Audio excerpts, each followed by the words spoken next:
ஈரானுடைய மின்னல் வேக ஏவுகணைகள் மூலமாக அமெரிக்காவினுடைய ஏவுகணை தடுப்பு சிஸ்டமாக இருக்கிற THAAD என்கிற ஏவுகணை தடுப்பு சிஸ்டத்தினுடைய ரேடாரை இலக்கு வைத்து நடத்திய தாக்குதல்களில் ரேடார் முழுவதுமாக அழிக்கப்பட்டிருக்கிறது என்கிற செய்திகளை இன்றைக்கு ஈரான் விடுத்திருக்கிறது.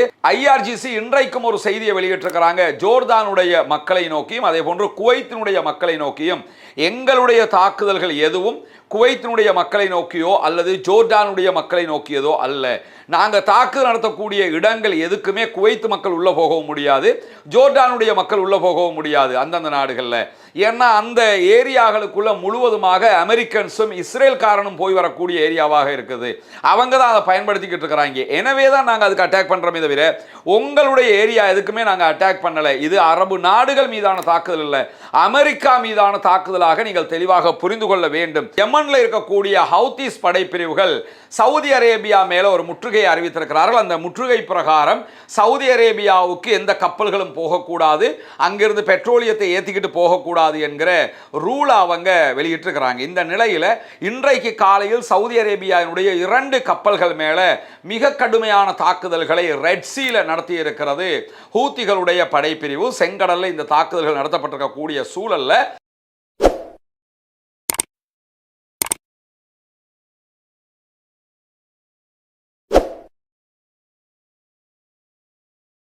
அன்புக்கினிய சகோதர சகோதரிகள், நம் அனைவர் மீதும் ஏக இறைவனுடைய அமைதியும் கருணையும் உண்டாகட்டுமாக என்கிற உயரிய பிரார்த்தனைகளோடு ஈரானுக்கும் அமெரிக்காவுக்கும் இடையிலான சண்டை எப்பொழுதும் போல இன்றைக்கும் உச்சமான பதிலடி தாக்குதல்களோடு ஆரம்பிக்கப்பட்டிருக்கிறது. நேற்று இரவு பின்னேரங்களில் 12வது நாள் தாக்குதல்களை மீண்டும் அமெரிக்கா ஈரானுடைய தீவுகள் மீது நடத்தி இருக்கிற அதே நேரம் ஈரான் அதுக்கு பதிலடியாக குவைத் மற்றும் ஜோர்டான் ஆகிய நாடுகள் மீது பதிலடி தாக்குதல்களை அகோரமாக நடத்தி இருக்கக்கூடிய செய்திகள் வெளியாகி கொண்டிருக்கின்றது. குறிப்பாக ஜோர்தானை இலக்கு வைத்து ஈரான் நடத்தக்கூடிய தாக்குதல்கள் மிக மிக அதிகமாகவும் அதிலும் அமெரிக்காவினுடைய பல நிலைகளை இலக்கு வைத்த தாக்குதலாகவும் இருக்கிறது. காரணம் என்னன்னு கேட்டால், ஜோர்டான்ல தான் அமெரிக்காவினுடைய நிறைய F-35 விமானங்கள் அதே போன்று F-15 வகையான விமானங்கள் நிறுத்தி வைக்கப்பட்டிருக்கிறது. ஜோர்டான்ல தான் அமெரிக்காவினுடைய அப்பாச் வகையான ஹெலிகாப்டர் திருத்துமிடங்கள் அங்கே தான் வச்சுக்கிட்டு இருக்கிறாங்க, அங்கே தான் ரெப்பேர் பார்ப்பாங்க அவங்க.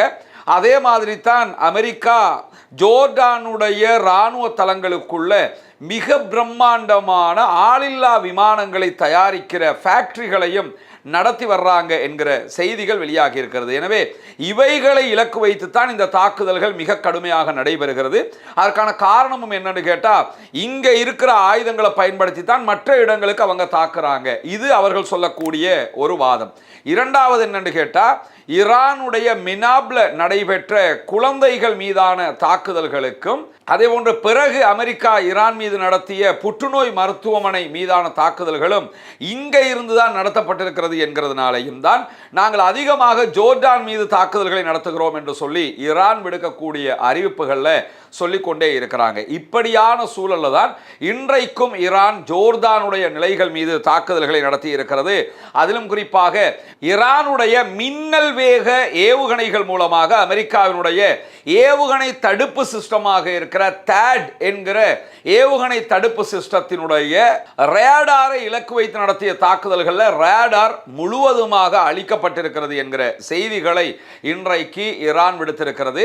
ஏற்கனவே 40 நாள் வார் ஆரம்பித்த நேரத்தில் ஈரான் கத்தர் மேல நடத்திய தாக்குதல்களில் கத்தரில் இருக்கக்கூடிய உதய் போர்ட்டில் இருந்த அமெரிக்காவினுடைய 1 பில்லியனுக்கும் அதிகமான செலவுகளை உண்டாக்கக்கூடிய பெருமதியான ரேடார் தளத்தை அழிச்சிருந்தாங்க. அதே மாதிரி தான் இன்றைக்கு இந்த THAAD சிஸ்டத்தினுடைய ரேடார் தளத்தை அழித்திருப்பதாக ஈரான் விடுத்திருக்கக்கூடிய செய்திகளில் சொல்லியிருப்பது மட்டுமல்லாமல் மேலதிகமாக பேட்ரியாட் அமைப்பு அதே போன்று C-RAM வகையான ரேடார் ஆகியவையும் இன்றைக்கு தாக்குதல்களில் அளிக்கப்பட்டிருக்கின்றன என்கிற மேலதிக செய்திகளையும் அவர்கள் வெளியிட்டிருப்பது மட்டுமல்லாமல் அமெரிக்க தளத்தின் எரிபொருள் தொட்டிகள் மீதும் இன்றைக்கு தாக்குதல்கள் நடத்தப்பட்டிருக்கிறது ஜோர்டானுக்குள்ள என்கிற தகவல்களையும் தெரிவித்திருக்கிறார்கள். அதே போன்று ஒரு பெரிய ஹெலிகாப்டர் உபகரண கிடங்கின் மீதும் தாக்குதல்களை நடத்தி இருக்கிறார்கள்.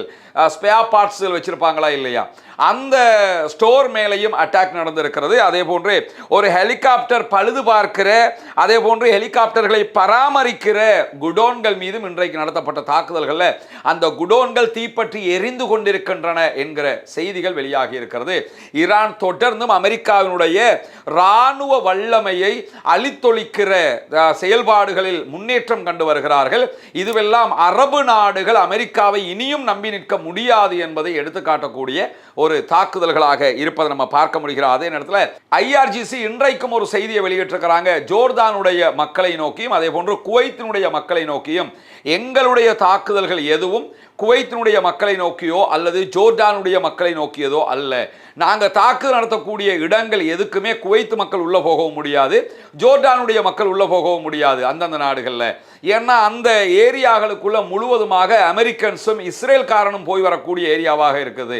அவங்க தான் அதை பயன்படுத்திக்கிட்டு இருக்கிறாங்க. எனவே தான் நாங்கள் அதுக்கு அட்டாக் பண்ணுறோமே தவிர உங்களுடைய ஏரியா எதுக்குமே நாங்கள் அட்டாக் பண்ணலை. இது அரபு நாடுகள் மீதான தாக்குதல் இல்லை, அமெரிக்கா மீதான தாக்குதலாக நீங்கள் தெளிவாக புரிந்து கொள்ள வேண்டும் என்று சொல்லி இன்றைக்கு அறிவித்திருக்கக்கூடிய ஐஆர்ஜிசியினுடைய அறிவிப்பை பார்க்கிற அதே நேரம் இன்று காலையிலேயே குவைத்து மேலையும் ஈரான் இதே போன்ற தாக்குதல்களை நடத்தி இருந்தது. அலி அல் ஷலேம் விமானப்படை தளத்தில் இன்றைக்கு தாக்குதல்களை நடத்தி இருக்கிறார்கள். இராணுவ உபகரணங்கள் இருந்த ஒரு மிகப்பெரிய குடோன் மேல இன்றைக்கு தாக்குதல்களை நடத்தி இருக்கிறார்கள். அதே போன்று குவைத்தில் இருந்த ஒரு பேட்ரியாட் ஏவுகணை பாதுகாப்பு அமைப்பின் மீது தாக்குதல்கள் நடத்தப்பட்டிருக்கு. இதில் இந்த பேட்ரியாட் அமைப்புகளை பற்றி நம்ம பேசுகிறோம், அதே மாதிரி தேட் ஏவுகணை தடுப்பு மையத்தை பற்றி எல்லாம் பேசுகிறோம். இதெல்லாம் எதுக்கு கொண்டு போய் வச்சிருக்கிறாங்கன்னு கேட்டால், ஈரான் மாதிரி ஒரு நாடு எதிர்காலங்களிலேயோ இப்பொழுதோ தாக்குதல்கள் நடத்தினா அந்த தாக்குதல்களிலிருந்து தவிர்க்கிறதுக்காக, வருகிற ஏவுகணைகளை தடுக்கிறதுக்காகத்தான் இந்த சிஸ்டம்னு தான் அமெரிக்கா அரபு நாட்டுக்காரனை மாடாக்கி வியாபாரம் பண்ணிக்கிட்டு இருந்தாங்க. இப்போ அந்த சிஸ்டங்கள் மேலே தான் அட்டாக் பண்ணுறான். இப்போ அடிக்கிற அடியெல்லாம் நீங்கள் இப்போ இன்னைக்கு வீடியோவிலே நீங்கள் பார்த்தீங்கன்னு சொல்லி சொன்னால், ஜோர்டானில் தாக்குதலுக்குள்ளான இடமாக இருந்தாலும் சரி, குவைத்தில் தாக்குதலுக்குள்ளாக இருக்கிற இடம் எல்லாமே பேட்ரியாட் ஏவுகணை தடுப்பு மையங்கள் மீதும் இந்த தேட் மாதிரி சிஸ்டங்கள் மேலேயும் தான் அட்டாக் நடக்குது தவிர, அப்போ இந்த சிஸ்டங்களை வச்சிருந்து என்ன பண்ண போறீங்க? இந்த சிஸ்டங்களால் ஈரானுடைய ஏவுகணையை தடுக்க முடியவில்லை என்பது மிக துல்லியமான செய்தியாக இன்றைக்கு வெளியாகி கொண்டிருக்கக்கூடிய நேரத்தில், இன்றைக்கு குவைத் மேலே நடத்தப்பட்டிருக்கக்கூடிய மேலதிக தாக்குதல்களில் அமெரிக்காவினுடைய MQ-9 ஆளில்லா விமானங்கள் இருந்த ஒரு கொட்டகை மீதும் தாக்குதல் நடத்தப்பட்டிருக்க, ஒரு குடோன் மேல தாக்குதல் நடத்தப்பட்டிருக்கிறது. இந்த தாக்குதல்களில் இந்த குடோன் முழுவதுமாக அழிக்கப்பட்டிருக்கிறது என்று சொல்லி ஐஆர்ஜிசி விடுத்திருக்கக்கூடிய செய்திகளில் சொல்லி இருக்கிறது மட்டுமல்லாமல், குவைத்தில் இருக்கக்கூடிய அதிரி படைத்தளத்தில் இருந்த அமெரிக்காவினுடைய படைகள் தங்குகிற ஹாஸ்டல்ஸ் மேல இன்றைக்கு தாக்குதல்களை நடத்தி இருக்கிறார்கள். 2 ஹெலிகாப்டர் குடோன்கள் மேல தாக்குதல் நடத்தப்பட்டு அங்கிருந்த அந்த குடோன் முழுவதுமாக அழிக்கப்பட்டிருக்கிறது என்கிற செய்திகளையும் இன்றைக்கு ஈரான் விடுத்திருக்கக்கூடிய அறிவிப்பில் நம்ம பார்க்க முடிகிறது. அதே நேரத்தில் இந்த தாக்குதல்களால் அமெரிக்க படைகளுக்கு உயிரிழப்புகள் ஏற்பட்டிருக்கிறது என்கிற செய்திகளும் வெளியாக இருக்கு. எத்தனை பேர் செத்தாங்கிற தகவல் இல்லை, ஆனால் செத்திருக்கிறாங்க என்கிற தகவல்கள் வெளியாகி இருக்கக்கூடிய நேரத்தில் தான் அங்கே இருக்கக்கூடிய ஹெலிகாப்டர்கள், ஆளில்லா விமானங்கள் மிக கடுமையாக சேதமடைந்திருக்கிறது, தாக்குதலுக்கு உள்ளாகி இருக்கிறது என்கிற தகவல்களும் இன்றைக்கு வெளியாகி வரக்கூடிய நேரத்தில் தான் ஐஆர்ஜிசி மிக தெளிவாக இந்த தாக்குதல்கள் எல்லாமே அமெரிக்காவை இலக்கு வைத்த தாக்குதல்கள் என்று குவைத்தினுடைய மக்களை நோக்கியும் ஜோர்தானுடைய மக்களை நோக்கியும் தங்களுடைய அறிவிப்பில் சொல்லி இருக்கக்கூடிய நேரத்தில் இன்றைக்கு இன்னொரு செய்தியும் வெளியாகிருக்கு. நம்ம தொடர்ந்து பார்க்குற ஒரு செய்தி தான், இந்த அமெரிக்க அதிபர் இப்போ ஒன்று பேசுவார், மாறி இன்னும் கொஞ்சம் நேரத்தில் வேற ஒன்று பேசுவார். ஆனால் அப்படி தான் பேசுவேன் வேறு அந்த ஆள் சொல்லியிருக்கிறாரு. ஒரு 2 மாதங்களுக்கு முன்பதாக பிரான்சினுடைய அதிபர் மிக கடுமையாக அமெரிக்க அதிபரை பற்றி சொன்னார், கொஞ்சம் யோசித்து பேசுங்க, பேசுகிற எதைங்கிறத எங்கே பேசுகிறோம்ங்கிறத நினச்சி பேசுங்க, நான் நினைக்கிற எல்லாத்தையுமே பேசிக்கிட்டு இருக்காதிய, கொஞ்சமாக பேசுங்க, அப்போ கொஞ்சம் புத்திசாலித்தனமாக பேச முடியும்னுலாம் அட்வைஸ் பண்ணியிருந்தார்.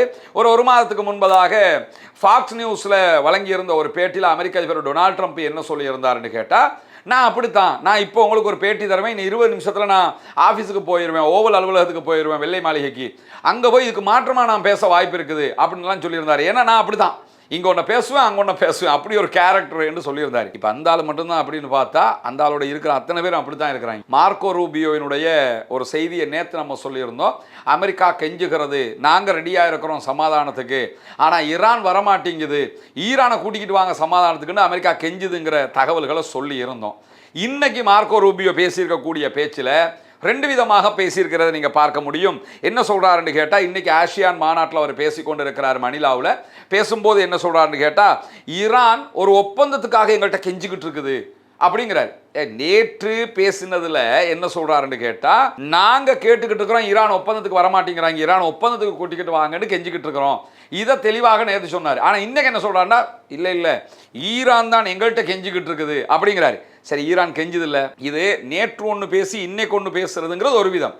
இன்னைக்கு பேசும்போது என்ன சொல்றாருன்னா, ஈரான் எங்கள்கிட்ட கெஞ்சிக்கிட்டு இருக்குது, இதே நேரத்தில் ஈரான் ஒரு ஒப்பந்தம் செய்யறதுக்கு தயாரே இல்லை.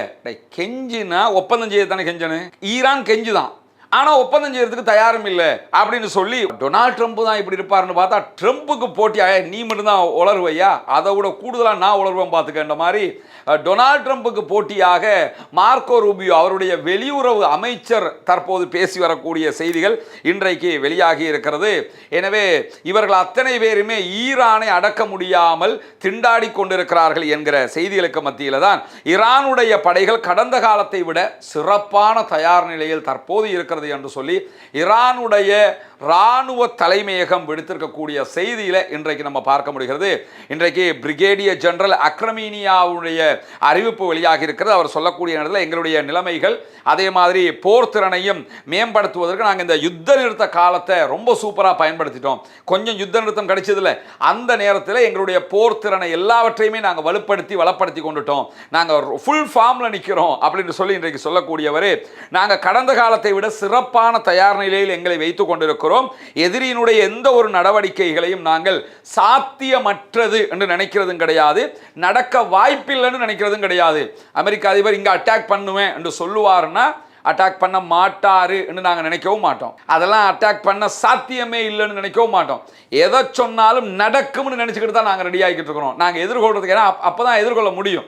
அதனால அசால்ட்டா இருக்கிறது கிடையாது, எல்லாத்துக்குமே நாங்கள் தயாராக இருக்கிறோம் என்று சொல்லக்கூடியவர் என்ன சொல்றாருன்னா, இதை மீறி அமெரிக்கா ஒரு தரைவழி தாக்குதலுக்கு தயாராகும் என்றால் அதற்கு இதை விட ஃபார்ம்ல இருக்கிறோம் அப்படிங்கிறாரு.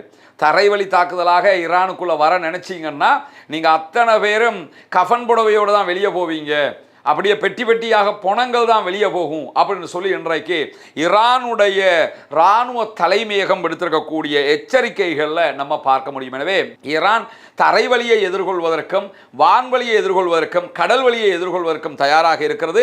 இப்பொழுது வான்வழி கடல் வழிகளை எதிர்கொண்டும் வருகிறது என்கிற செய்திகளை நம்ம பார்க்க முடிகிற அதே நேரத்தில் யமன்ல இருக்கக்கூடிய ஹவுதிஸ் படைப்பிரிவுகள் சவுதி அரேபியா மேல ஒரு முற்றுகையை அறிவித்திருக்கிறார்கள். அந்த முற்றுகை பிரகாரம் சவுதி அரேபியாவுக்கு எந்த கப்பல்களும் போகக்கூடாது, அங்கிருந்து பெட்ரோலியத்தை ஏற்றிக்கிட்டு போகக்கூடாது என்கிற ரூல் அவங்க வெளியிட்டிருக்கிறாங்க. இந்த நிலையில் இன்றைக்கு காலையில் சவுதி அரேபியாவுடைய 2 கப்பல்கள் மேல மிக கடுமையான தாக்குதல்களை ரெட் சீல நடத்தி இருக்கிறது ஹூத்திகளுடைய படைப்பிரிவு. செங்கடல்ல இந்த தாக்குதல்கள் நடத்தப்பட்டிருக்கக்கூடிய சூழல்ல இப்பொழுது ராய்ட்டர் வெளியிட்டிருக்கக்கூடிய செய்திகள்ல 2 சீன எண்ணெய் கப்பல்கள் ரெட் சீல எண்ணெயை ஏற்றிக்கொண்டு சவுதி அரேபியாவிலிருந்து பெட்ரோலை எடுத்துக்கிட்டு ரெட் சீயை பாபல் மந்தபை நோக்கி போய்கொண்டிருக்க, பாபல் மந்தபை தாண்டி தான் அவங்க போகணும், பாபல் மந்தபை நோக்கி போய்கிட்டு இருக்கிறாங்க. இந்த 2 கப்பல்களையும் 4 மில்லியன் பெட்ரோல் பேரல்கள் இருக்கிறது, கச்சா எண்ணெய்கள் இருக்கிறது என்கிற செய்திகளையும் இன்றைக்கு வெளியிட்டிருக்கிறது ராய்ட்டர் செய்தி சேவை. அது மட்டுமல்லாமல் இந்த 2 கப்பல்களும் செங்கடல்ல இருந்து வெளியேறுவதற்காக பாபல் மந்தபை நோக்கி சென்று கொண்டிருக்கின்றன, பாபல் மந்தப் ஜலசந்தியை நோக்கி சென்று கொண்டிருக்கின்றன என்று சொல்லக்கூடிய ராய்ட்டர் செய்தி சேவை மேலதிகமாக என்ன சொல்றாங்கன்னு கேட்டா, சவுதி அரேபியா மேல ஹூத்திஸ் மிக கடுமையான ஒரு முற்றுகையை வைத்திருக்கக்கூடிய நேரத்தில் தான் இந்த பயணத்தில் இருக்கக்கூடிய கப்பல்களில் ஒன்று சிங்கப்பூருடைய கொடியை ஏந்திய VLCC சிங்லாங் யாங் என்கிற ஒரு கப்பல். அது மட்டுமல்லாமல் இந்த கப்பல் செவ்வாய்க்கிழமை செங்கடல்ல கொஞ்ச நேரம் நின்றுக்கிட்டு இருந்துச்சு. அதற்கு பிறகு புதன்கிழமை மீண்டும் தெற்கு நோக்கி பயணித்து சீனாவினுடைய கின்ஷோவை நோக்கி பயணித்துக் கொண்டிருக்கிறது. எனவே இது சீனாவுக்கே தான் போகிற கப்பல். இப்ப ஹவுதிஸ் என்ன பண்ண போறாங்க, அந்த கப்பலை அட்டாக் பண்ணி சவுதி அரேபியாவுக்கு தங்களுடைய எதிர்ப்பை காட்ட போறாங்களா, இல்ல அட்டாக் பண்ணாம சீனாவோட நாங்க ஒற்றுமையா தான் இருக்கிறோம்னு சொல்ல போறாங்களா என்கிற ஒரு நிலை உருவாகி இருக்கு. அதே மாதிரி 2வது கப்பல் சீனாவினுடைய கொடியையே ஏந்திய VLCC காஸ்னியூ லேக் என்கிற ஒரு கப்பல். இந்த கப்பல் சீனாவினுடைய குவாண்டாங்கின் ஹொன்ஷோவை நோக்கி போகக்கூடிய ஒரு கப்பல். இதுலையும் பெட்ரோல் 1 மில்லியனுக்கு மேல பேரல்கள் பெட்ரோல் ஏற்றப்பட்டு போய்கொண்டிருக்கிறது. எனவே இந்த 2 கப்பல்லையும் சீன பயனாளிகள் தான் இருக்கிறார்கள், பணியாளர்களும் சீனாவை சேர்ந்தவர்கள் தான். அதனுடைய தானியங்கி ஆட்டோமேட்டிக் சிஸ்டம் இதைத்தான் காட்டுகிறது என்று ராய்ட்டர் செய்திகளை சொல்லி இருக்கிறது. இன்னைக்கு காலையில் 2 கப்பல் மேல சவுதி அரேபியாவுக்கு சொந்தமான கப்பல் மேல ஹவுதிஸ் தாக்குதல்களை நடத்தியிருக்கிறார். அதே நேரம் இந்த சீனாவினுடைய கப்பல்களுக்கு என்ன செய்ய போகிறார்கள் என்கிற ஒரு கேள்வியை எல்லா ஊடகங்களும் எழுப்பி பார்த்து கொண்டிருக்கின்றன. நம்மளும் வெயிட் பண்ணுவோம், என்ன செய்ய போறாங்க ஹவுதிஸ்ங்கிறத. அவங்க சவுதி அரேபியாவில் இருந்து நீங்க பெட்ரோலை எடுத்தீங்கிறதுக்காக அட்டாக் பண்ண போறாங்களா, இல்ல சவுதியிலிருந்து பெட்ரோல் எடுத்தாலும் சீனாவினுடைய கப்பல் என்பதால் சீனாவுக்கும் ஈரானுக்கும் இடையில இருக்கக்கூடிய நட்பு காரணமாக விட்டுவிட போகிறார்களா என்பதை இன்றைய நாள் இன்ஷா அல்லாஹ் தீர்மானித்துவிடும். இது தொடர்பான மேலதிக செய்திகளை இன்றைய இரவு நம்முடைய அப்டேட்டிலே தர காத்துக் கொண்டிருக்கிறோம்.